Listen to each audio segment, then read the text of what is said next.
You have been a mountaintop prophet for 1,000 years. Each person only gets one question and you're sure you've heard every question that can be asked, until one day someone uses their one question to ask, "How are you doing?"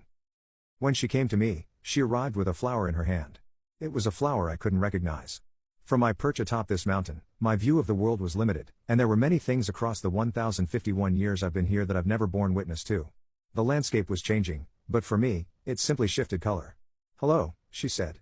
In all my infinite wisdom, I did not reply. She seemed to expect it. "This is a beautiful view," she continued, twirling in place. Her head craned to observe the world laid out before us. "I can see why you chose to be here." My silence persisted, urging her to sit before me. "I suppose I'm here to ask you a single question," she surmised, delicate fingers tracing the stem of the flower. "I know there's a lot of people that come here, each with their own wonders, seeking your wisdom. They seem to find it in the silence you hold to so dearly, as if their answers come from the wind, from the mountain itself." As the sun inched across the sky, I watched my shadow enfold her. For a while, her head was held low, but when she gathered the courage to speak again, her eyes painted a portrait of yearning.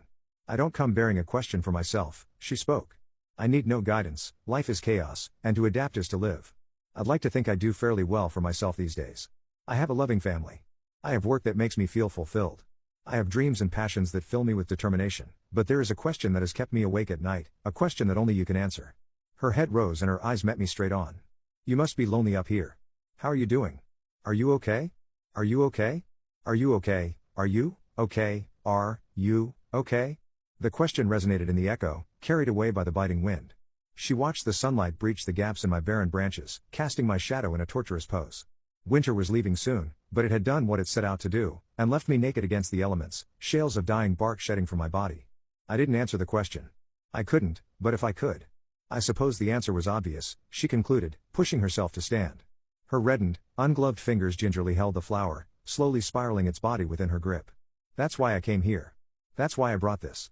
She stepped forward and knelt down, cupping her hands around a section of dirt and lifting it to pour into the hollow of my body, then slipping the root of the flower into the dirt and allowing it to rest against the edge of the hollow. Reaching into her bag, she pulled out a tin of warm water and poured a portion of it directly into the dirt. "His name is Owen," she said, "after my father. When he died, I was alone for a long time. I felt blind and lost and scared, because the one person who helped me make sense of this chaotic world was suddenly gone. I was filled with such a deep pain and loneliness. I can only imagine that humans aren't the only one to feel loneliness, and so I wanted to bring you this gift. It's my father's favorite flower." She cast her gaze downward. I had a lot of time to think. My father was pretty lonely, too. Her tears froze before they could fall, and she stood in the silence of the mountain. "Now, neither of you will be lonely ever again," she resolved, a weak smile curling her lips.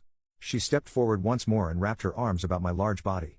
If I weren't rigid, I could swear she squeezed before she stepped away, pushing the tears from beneath her eyes.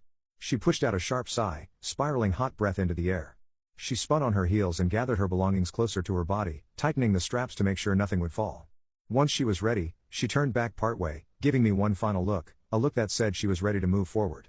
"I'll be back one day," she said, beaming with joy. "I hope you two become good friends." And with that, she was gone, retreating back down the mountain path, and I was alone again. No, I wasn't alone. Not anymore.